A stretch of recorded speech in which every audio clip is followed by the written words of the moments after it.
Cricket जगत रे खेलीगला shocker छाया समस्त को छाड़ी आरपारी को चलीगले गायकवाड़। आउ देखा मिलबनी से राइट हैंड बैट्समैन को खेल केबेठू अवसर नहीं भी क्रिकेट जगत रे तांको स्थान अपूरणीय अटे। से अनेक दिन धरी ब्लड कैंसर रे पीड़ित थिले।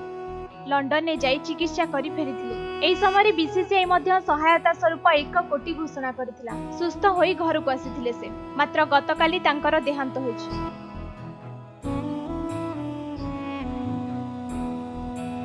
आउ नहांती cricketer right hand batsman Anshuman Gaekwad. सारा क्रिकेट जगत रे एने शोकर छाया खेली जाइछि। क्रिकेट रे जणे नामी दामी खिलाड़ी अटंती से मृत्यु बेलू को तांको 71 वर्ष होइथिला।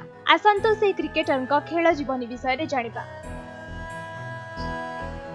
1975 से अंतर्जातीय खेल रे प्रवेश करथिले। एही समय रे वेस्ट इंडीज भारत को खेलिबा को आसीथिला। एहा छडा से 40 टी टेस्ट और 15 टी वनडे मैच खेलिथिले। दीर्घ 12 वर्ष भारतीय दल तांको नेतृत्व रे खेलिथिला।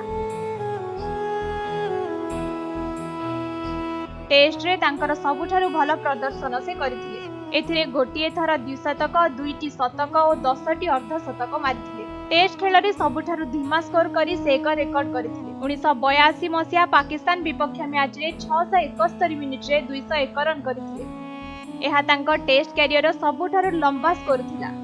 मात्र धीमा स्कोर थिला। कारण अनेक समय धरी मैदान में रही 2 शतक पाड़ी खेलिथिले।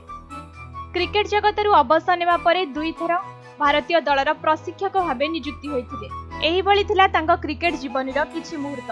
तांको मृत्यु को नै अनेक खिलाड़ी सोशल मीडिया रे दुख प्रकाश करिसथि। ब्यूरो रिपोर्ट समय लाइव।